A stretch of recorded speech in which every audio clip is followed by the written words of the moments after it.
Hey guys, George Mesa, Third Eye Edify podcast. Thank you for joining me today. I am very excited, to say the least, because I've been on this little music journey lately.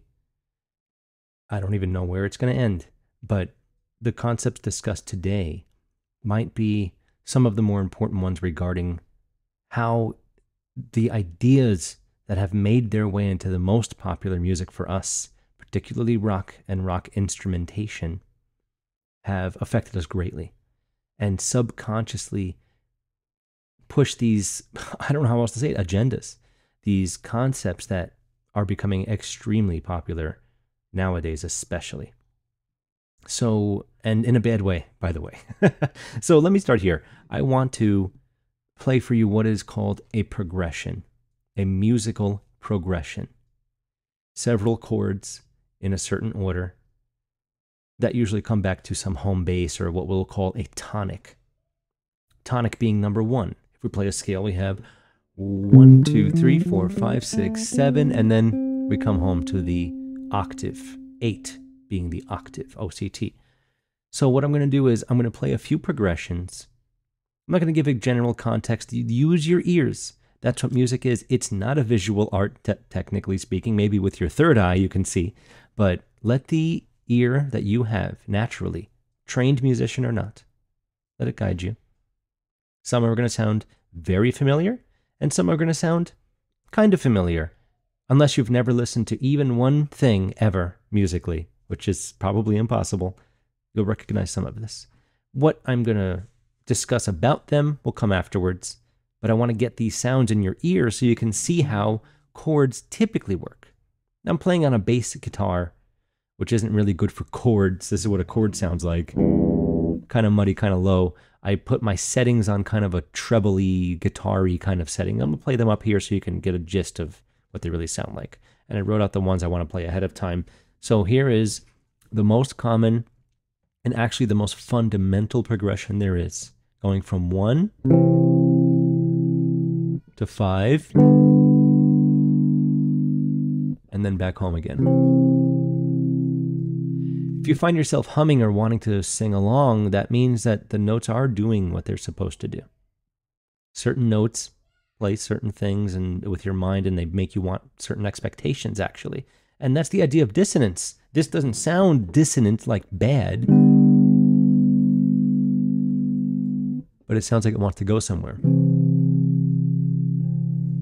So that's the point. Dissonance is motion. And I've discussed that in a few episodes, but I think that we'll discuss more of the different concepts I haven't gotten to yet in the path of where I'm going now. So here's the more truly fundamental essence of what Western tonal harmonic, as in chords, theory is. If you were to analyze an entire 40-minute symphony, it breaks down to this at the end.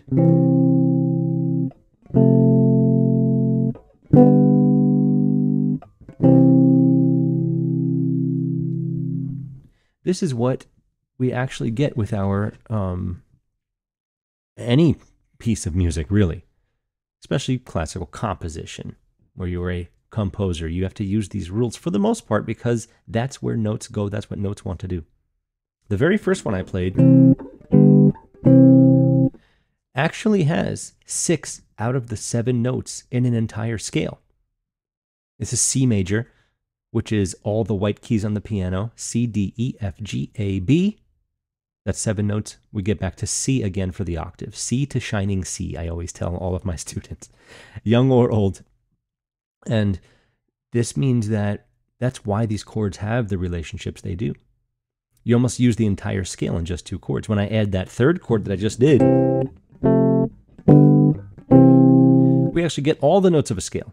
So these progressions have purpose, they have function, there's a reason, and it's not time to get into all that. But this is what we're supposed to expect to hear. Tonic, predominant, dominant, and we come home to our chord again. And a small variation that has even more appropriate dissonance. Predominant, 5, 7, don't worry if you know what it means. Slightly more dissonance, and more of a demand to go back to the tonic and relax, a point of rest. This is the point of rest that we have. Every other chord, even if I just play one of them, does that sound stable? It's consonant, it's a major chord, a triad, we'll get into that too, but it wants to go back somewhere. It has to move. It's not a point of rest. Now that this key is in your ear, you're hearing that, believe it or not. So here's something that you'll hear way more commonly in a modern song, let's say.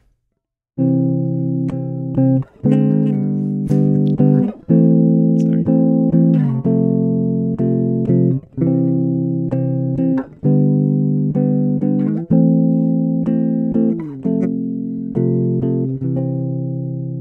How many times have you heard that sound? It takes what we're expecting and it places it in a different kind of way. And I'm going to be discussing the concepts of inversion today, because a lot of music is inverting the natural properties of what we're expecting to hear and what we naturally want from our tonality. And it's just the start. A lot of times we might only get those first three chords, but in the opposite order, inverted. It's another part of this experiment, I'll call it. And last but not least, we often hear what's called a blues progression, a 12-bar blues. And it would sound something like this.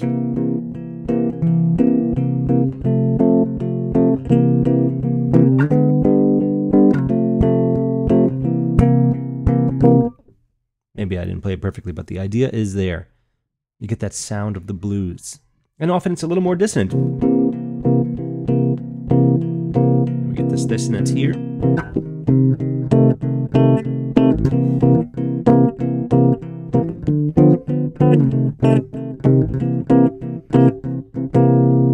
So that's what you usually get with the blues. And I mentioned the blues because it's the early progenitor of what rock has become. And it does take from classical because it still uses those same chords, tonic, predominant, and dominant. And don't worry if this is relatively going over your head. I'm just preparing your ear for this conversation today about the holy trinities of music.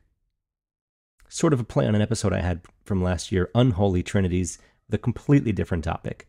But music has holy trinities. It has triads. It has three chords that we're expecting to hear.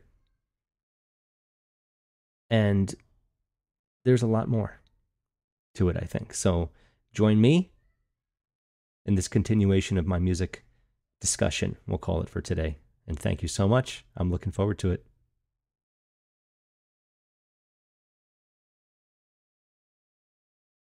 All right, let's get into this thing. I think I'm going to keep the bass on me.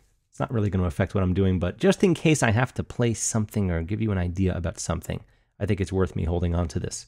So now, having played all those chords, so what, right? Big deal, whatever.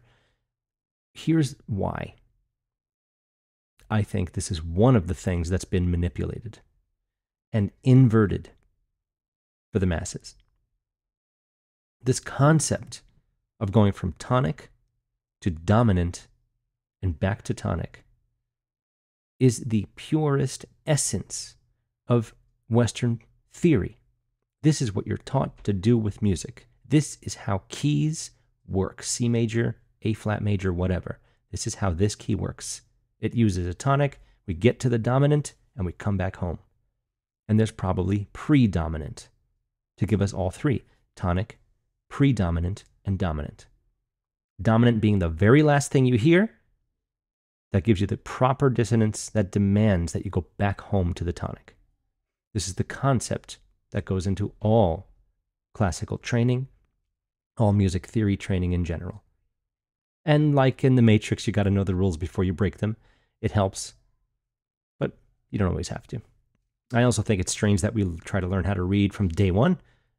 Most of us, I assume, did not learn how to read before we learned how to speak.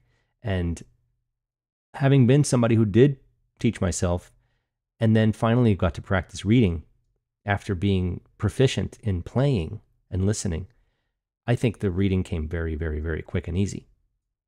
Of course, it would have been quick and easy if I learned from the start, but I think it's hard for a lot of kids to read and play and focus on the writing. So that's a whole different topic, and I will get to that actually, because I'm trying to, maybe with that not being so outlandish in my wording, trying to revolutionize my teaching style since I've been doing it for so long.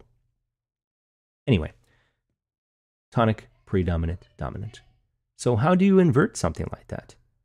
You simply reverse them or just change the order, primarily in a way where not only does the dominant not come last to bring us back to the tonic, but the tonic is almost obscured because of this. If I play this for you again, like earlier,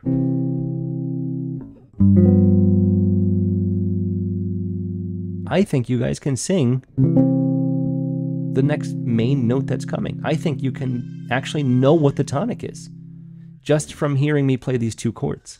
That's the essence of it. It is supposed to guide your ear with expectation.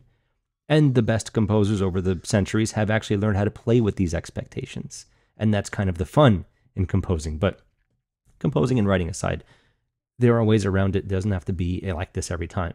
But music in general, particularly rock, and this goes for a lot of other ones, pop, rap, hip-hop, whatever you want to call it, all of these different styles that have come up through the past few decades, particularly in the West, are doing their best to either avoid it altogether, disregard it, or invert it. And when you do that, you get something that obviously works, because most of this music is a wheel that keeps repeating over and over again. Verse, chorus, bridge, verse, chorus, ending. You get this repetition. And through the repetition of this inverted, incorrect, so to speak, progression, your ear just becomes familiar with it and you relax, and it just works because it works.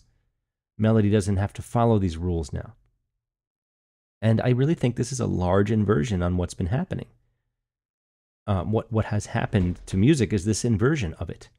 I really think it's made a large impact.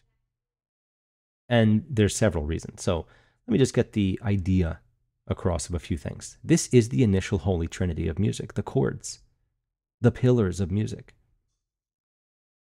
The tonic, predominant, and dominant. And if I sound like I'm repeating myself a bit, I want to make sure anyone that has never heard these terms before is not completely in the dark with what I'm trying to say here. You need dissonance. Dissonance is required when you are playing music. Dissonance is required when you have a melody. The dissonance is what gives your ear the notion that you're coming back home, that you're coming back to a point of rest, to finish things, the finale. Stories do the same thing.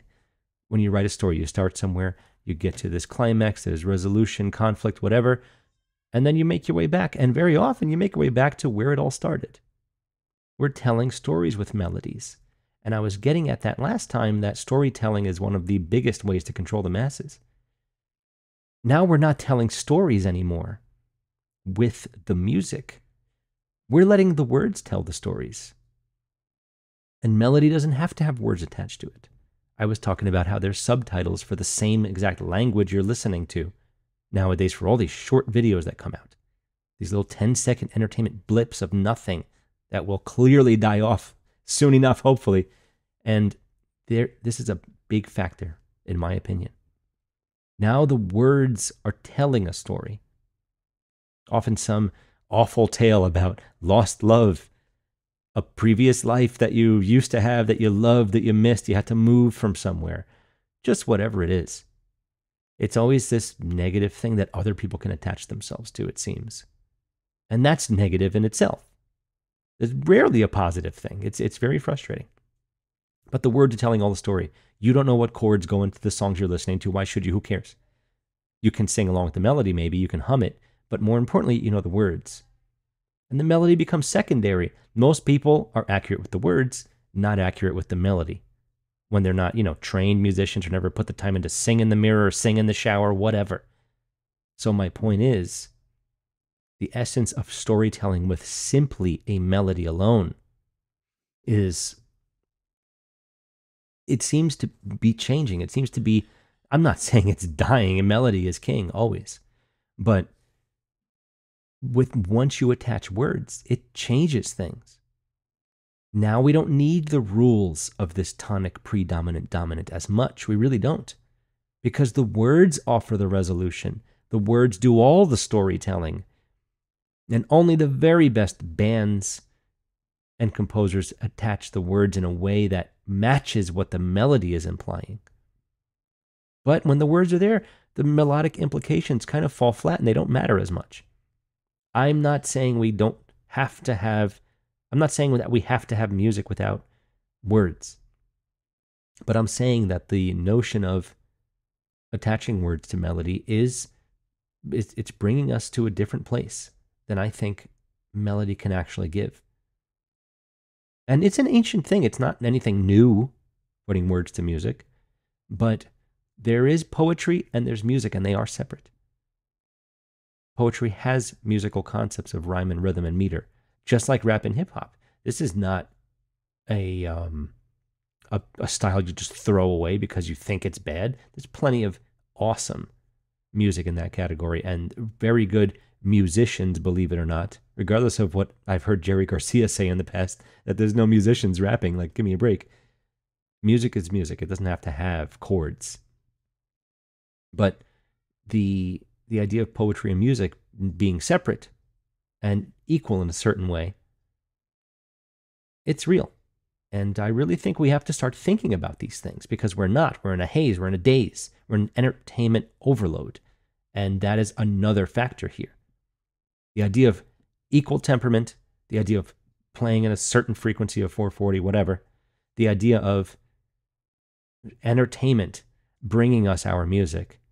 And it's such an overload that, well, artists come and go to begin with as it is. Most bands and separate, singular artists don't really make it that long because no one really cares.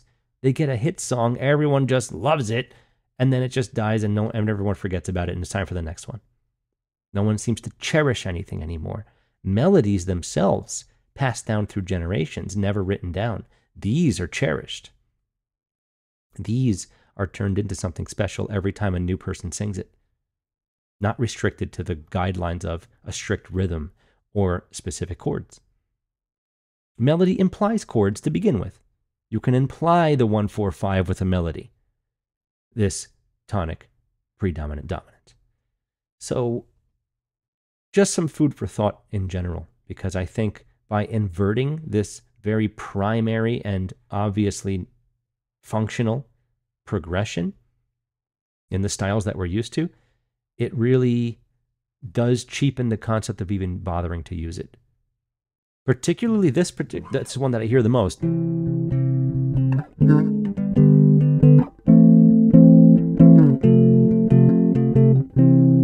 How many times have you heard that?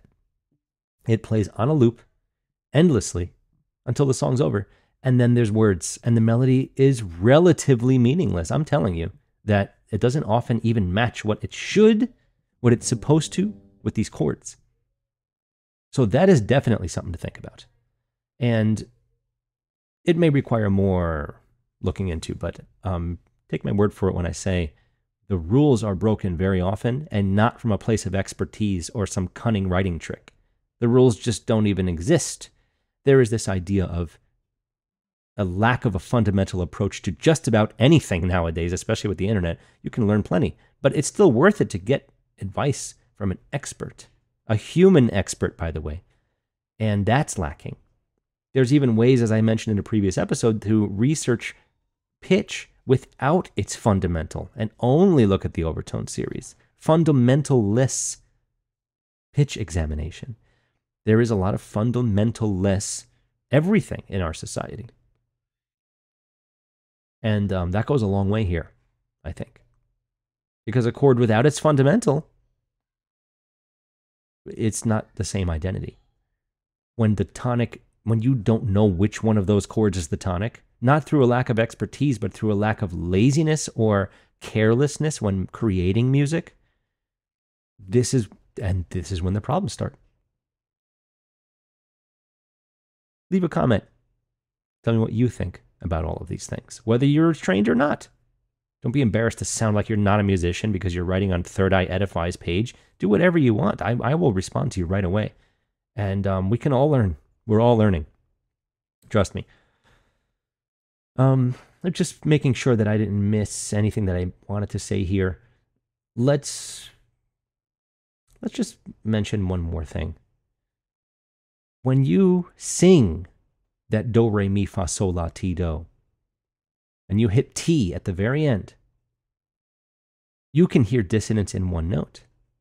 I've made this example before on the Innerverse podcast, as a matter of fact, last year, but take a listen to this and tell me if you, first of all, can you sing the appropriate final note without me playing it in your mind, or sing it?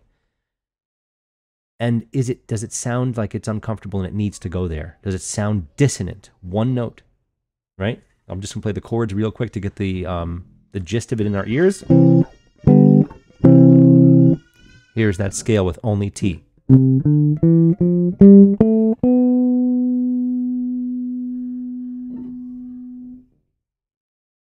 What do you think? Does it sound unfinished, uncomfortable, dissonant? This is the power of melody. No chord required.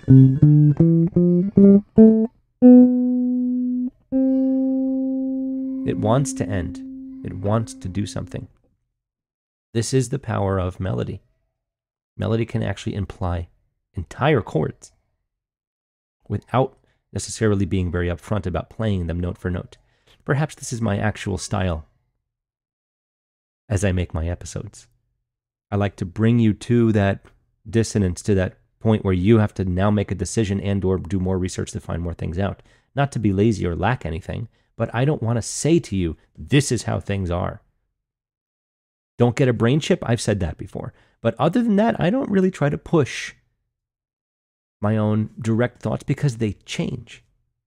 And it would be silly for me to lay down demands or definite concrete things when I might not even like this video in a year from now.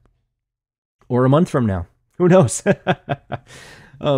So this gets avoided when we don't use the dominant chord as the final dissonant chord to go back home to the tonic. We lose what I just played in that scale because that note is in the dominant chord. Listen to it as the final chord.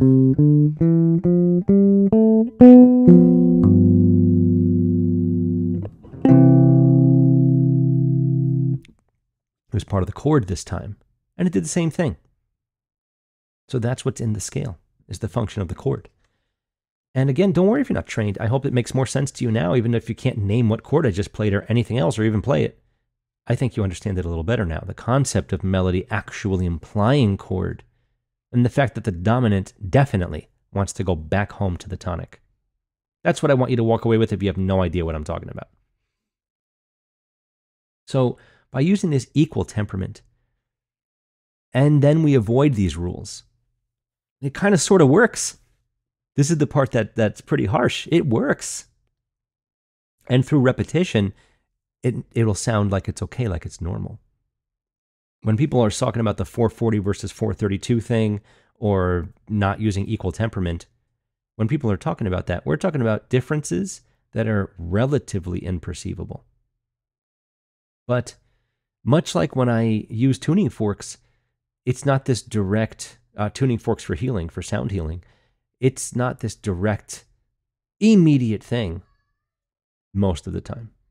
But you know it's working. You know that it's doing something. And unlike taking, let's say, a pill for your headache, the tuning fork may clear it right away, but there's long-term use here. If you see a chiropractor, you don't just go once. You have to get adjusted. You have to get yourself stabilized. So they've destabilized us from the nature of music to hear what is technically wrong, and it works. Now it works. Through inculcation. And I think that's stunning that they found a way. They have found a way. We can get around it, but it's going to take a lot of work, a lot of effort, a lot of teamwork.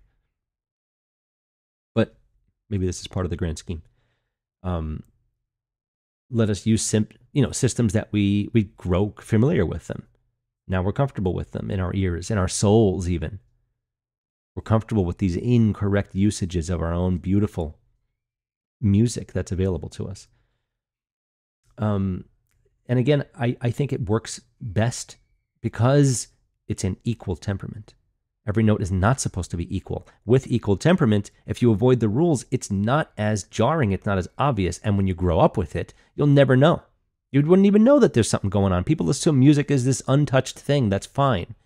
It's a huge part of the agenda. It's a huge part of what's pushing us. And I hope that the next part of this discussion will prove it much more than this. This is the lighter side of the concept. This is the part you can get away with easy, and this is the part you can fix easily.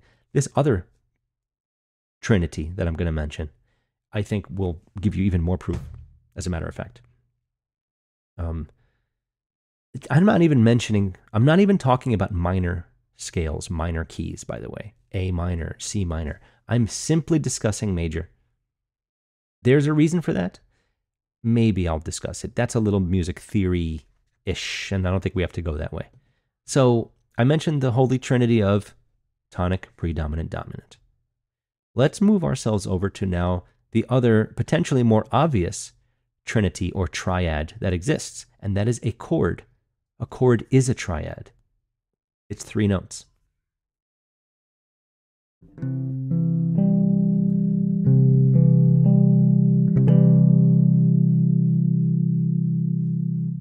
That's a chord.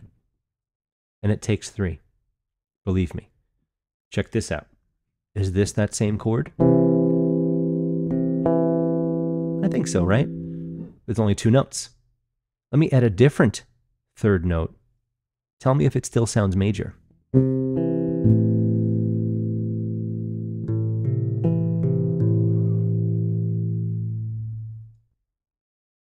This may come right back to the title of the first. This is the 3rd episode of this music concept string of episodes here.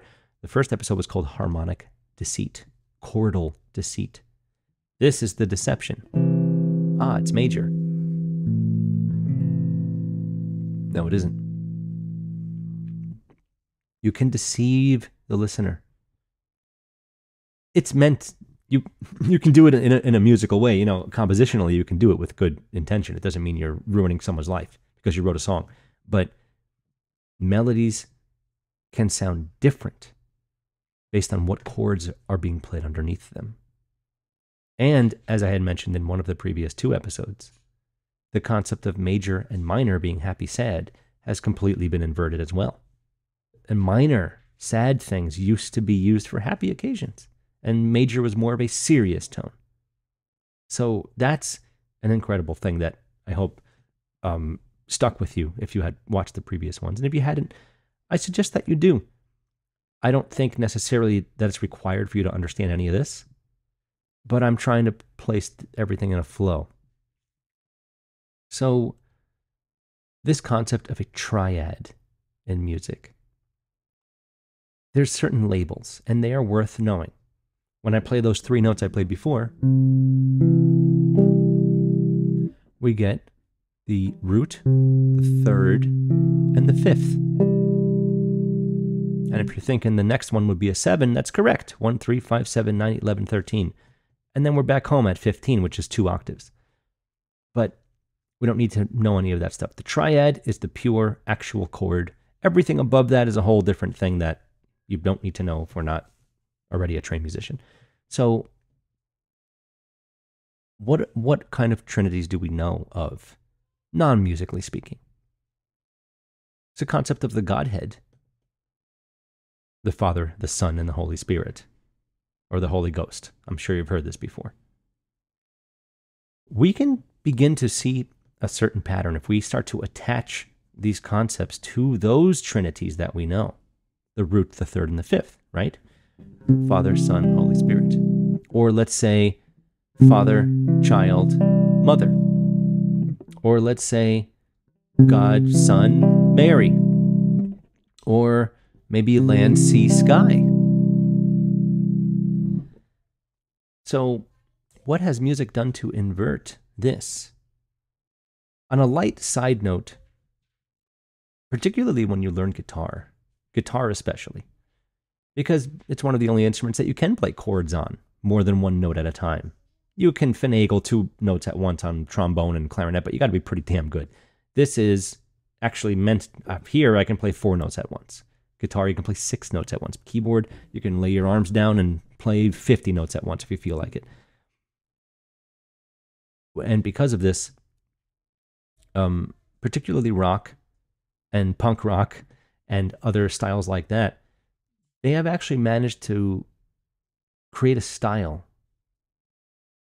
where we don't have the third of the chord. And keep in mind, biblically, we rise on the 3rd day, which is an astrological idea that we think is obviously something else when we're trained and inculcated in that direction. But now what happens? What happens if we remove the 3rd from these chords? It's nicknamed the power chord, but here's what it sounds like. It's just the root and the 5th.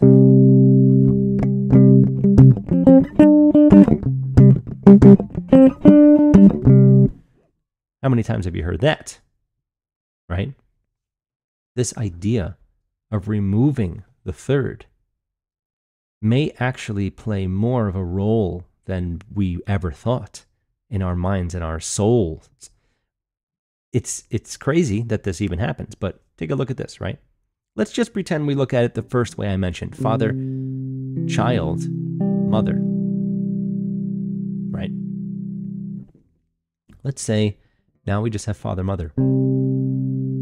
But they're not parents anymore. It's just husband, wife. What's missing?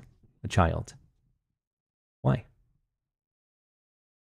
Like the 2 Giza pyramids. One's just a little bigger than the other, mom, dad, and then little baby one. It's a beautiful thing going on at Giza. But let's pretend we don't have a child now. Isn't that part of the goal for depopulation, for dehumanization? They've convinced you that having a kid ruins the ecosystem, that having a child, or more than one especially, that you're helping climate change. It's one of the biggest loads of crap I've ever heard in my entire life. But at some level, with triads not even being, with chords not even being actual triads, we're missing the 3rd. We're missing that, and it's a subconscious influence. Let's look at it this way. What if it was land, sea, sky? What if it was land, sea, and sky, right? If we're missing the sea, we just have the land and the sky. What is the sea, the mare, the Mary, the womb, the water in the womb? Primordial ocean is where you are conceived. Not conceived, but it's where you grow before you're born, before you actually experience the air and the earth. You get sea first. And there's a lot of debate about who can have a child. Women. There's a lot of debate about who can be pregnant. It's getting out of control. So I think this actually lends itself to this conversation. It's like, no, don't worry about that. Just worry about your physical reality. Don't worry about what happens before you're born. Don't worry about how gender works. Don't worry about any of that stuff. And I really think it's harping on a transhuman concept, on a robotic concept. Think of it this way. What if it was mind, soul, body? Or maybe body should be the root, right? So body, soul, mind. Then why would I say that? Mind could be wind, if the M changes with the W. So wind would be the air. The earth would be the body. And the water could be the soul. Now what if we're missing that soul? This is what robots are. They've got something of a mind. It's just code. It's just binary code. They have a body. They can resemble us. They can look like us. But they don't have no soul. I'm just holding back my words here. There's no soul. And funny, I actually just thought of this.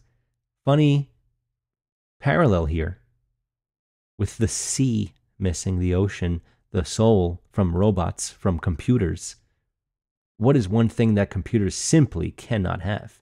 That is water. You cannot put water on computers. It usually short circuits them. Now, they're making some pretty serious robots that look like they're built for war. Dogs and other things that can do a lot and can handle a lot. Maybe you can't splash water on them to kill them. I assume they've thought of that. An army of dogs splashes. If an army of dogs shows up in the rain, they're all gonna burst out. I don't think so. But computers trying to become humans can get 2 out of 3 things right. The third one is missing. And if it was water, that'd be very interesting. Computers cannot have water. So playing entire genres of music where the chords don't have thirds really does have a major impact. Chords have gender as well. There's major and minor. There's male and female. There's sun and moon. And what you have to change is the third. Here is the third. Here's the root, the third, and the fifth. If I change the third, now we get minor. Major. Minor. I'm just changing the third. The third is the only way to tell what chord you have. This is not information to tell you what a chord is. Here's this. Is it major or minor? What do you think? Happy said. If you said happy, I'll make it sad. Here it is, happy. Hear the difference? Here it is with none of it. It's just an empty void of sound, it seems, because there's far less dissonance.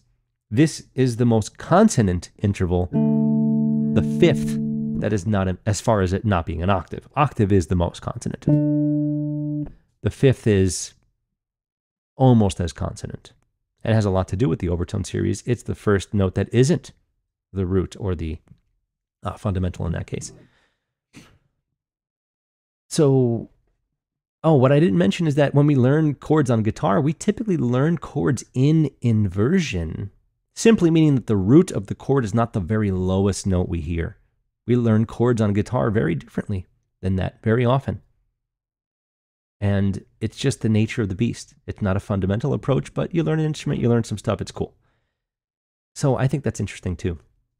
Where guitar is the untrained instrument, plug in a guitar and go make a garage band, right? It's not like that in my opinion, because there's a lot of classical guitars, there's a lot of really good guitarists. Jazz is included in this. And it's funny that that's kind of just the layman's approach to understanding how the typical rock band starts. A lot of these kids do know what they're doing, but the untrained approach often does find you at a level where the fundamental, the root of the chord isn't the bottom. And that changes. Here's that same chord without the root at the bottom. Here it is differently. The same chord. And this is that same chord again. It's the same exact 3 notes, C, E, G, changing the order.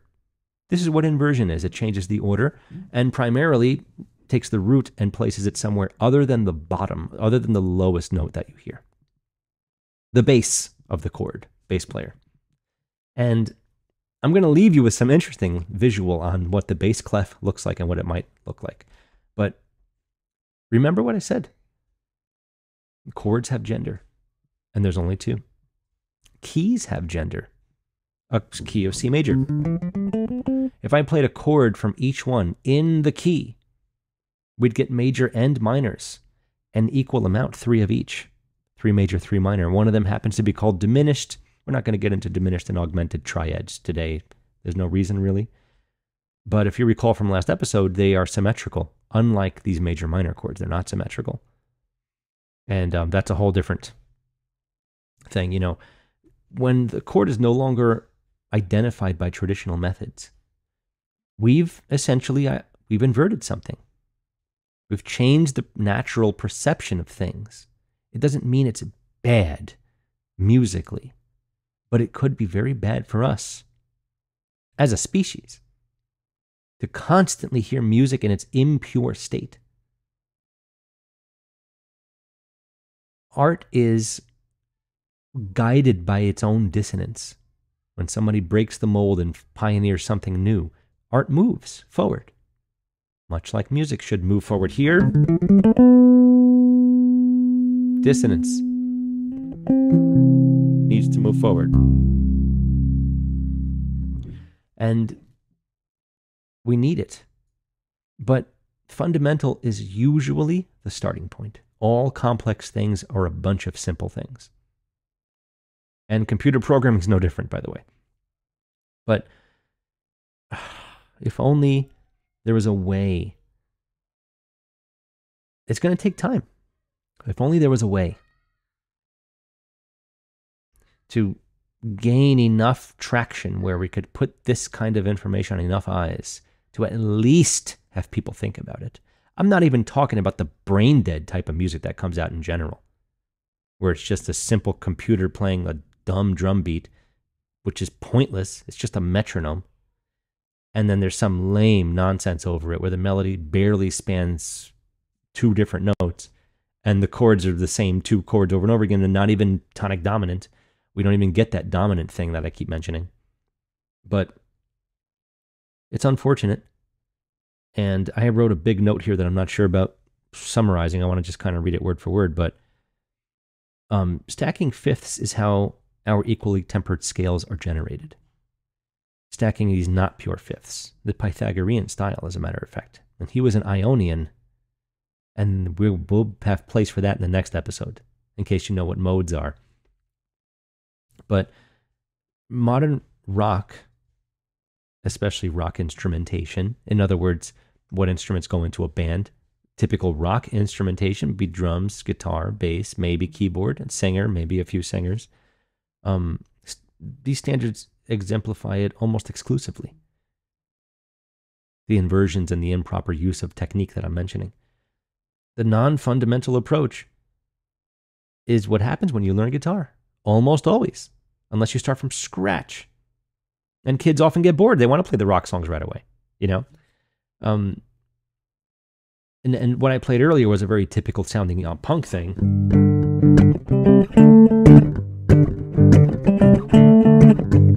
With distortion, obviously. And that's a whole nother world, plugging in and changing your tone. But everything's missing the third that I just played. And it's still kind of, you get an idea, but it's only through repetition. And when a classical piece would take 20 minutes to do what I just did, it happens every 2 seconds. It keeps repeating. It's almost a complete cheapening of everything, as a matter of fact. Do chords matter? I mentioned this last time. Sometimes melody has the third, and the chord doesn't. There might be a third in the vocal part when they're not in the chords like I just played. It might be there, but it doesn't function the same. It doesn't produce the same effect on the listener, or music is supposed to touch you throughout your entire mind, body, soul. And in this method, it's not getting the chance to. And I do think that's a problem. Rock also inverts the rhythmic priority of a measure. We have our typical 1, 2, 3, 4, and that's a measure of music. Classical would emphasize the 1 and the 3. And the classical, don't think that I'm some nerd. I don't care. I'm into metal. I'm into everything. I've played it all too, by the way. Anyone who knows me knows. But the stressed beats, especially once you add a rock drummer, 1, 2, 3, 4. Now 2 and 4 are the stressed accented beats. This happens in jazz too, by the way.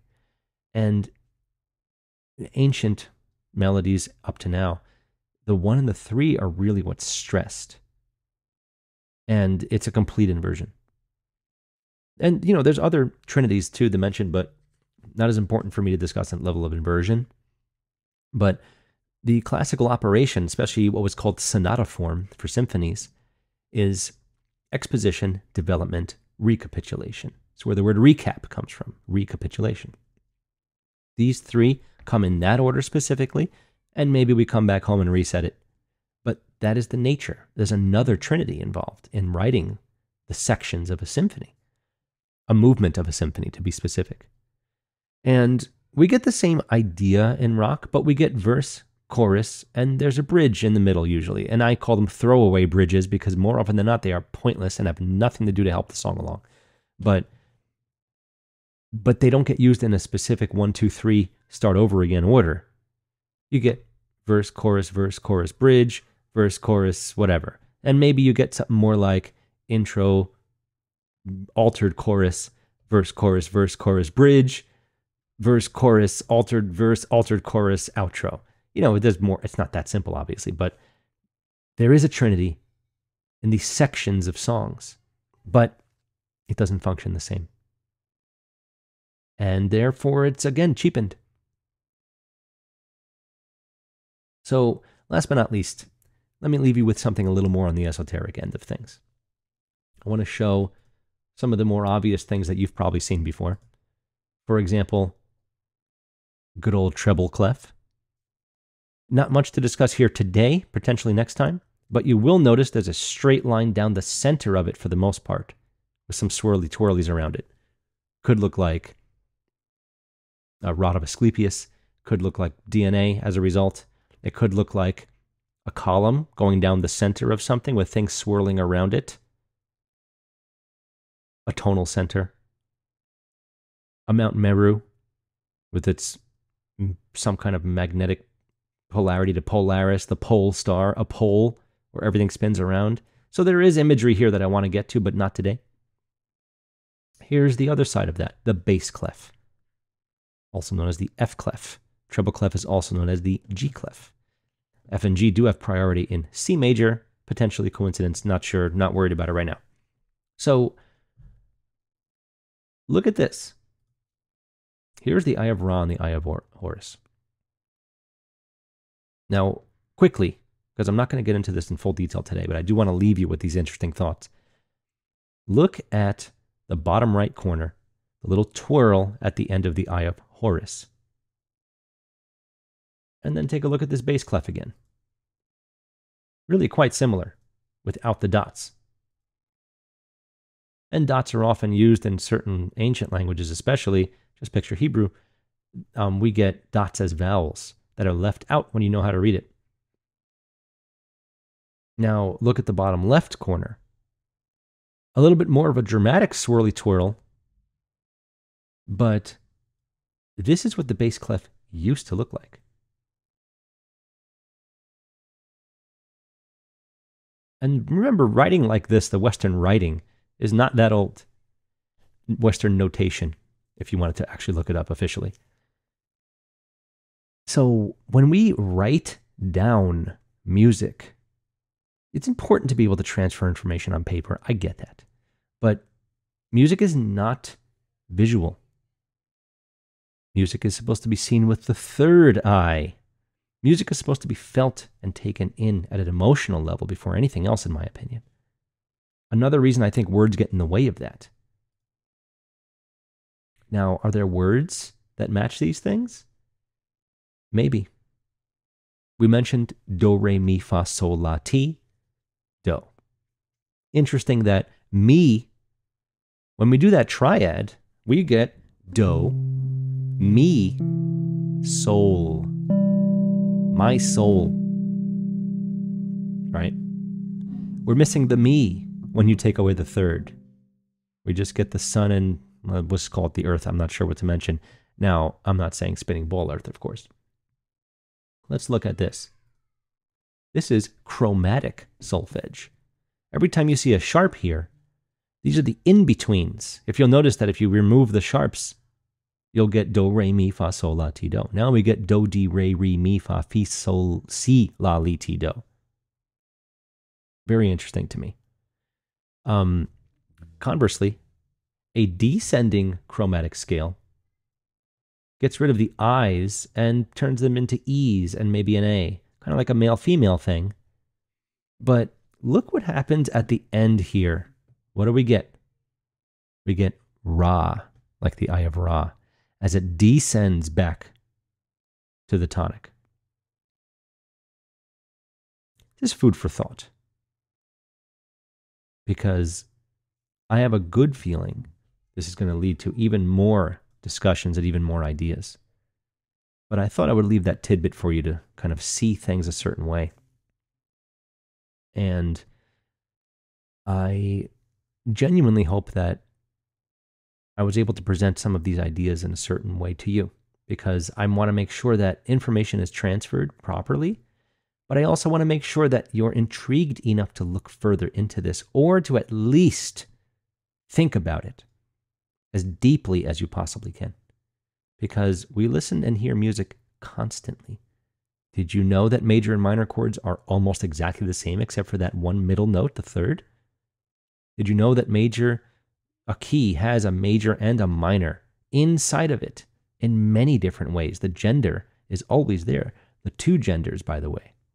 Music proves two genders. Many other things do as well. And only one of them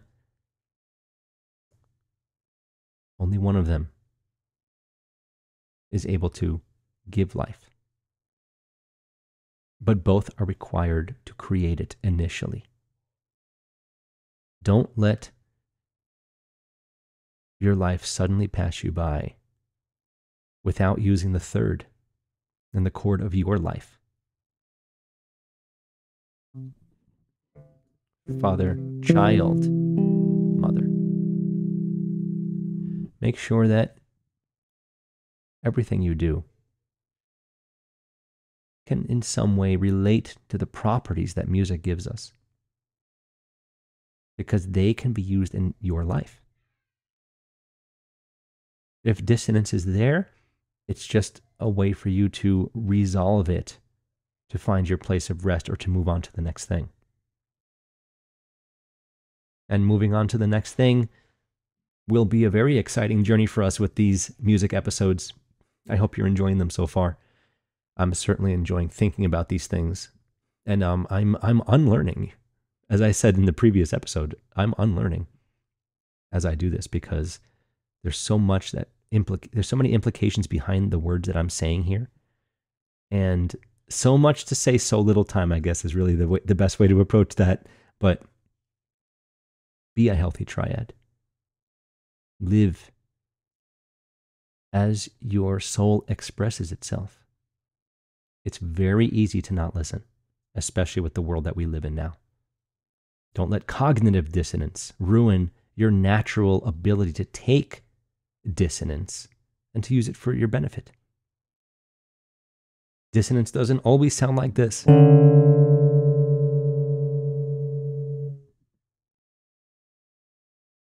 Thank you so much, guys. I'll see you next time.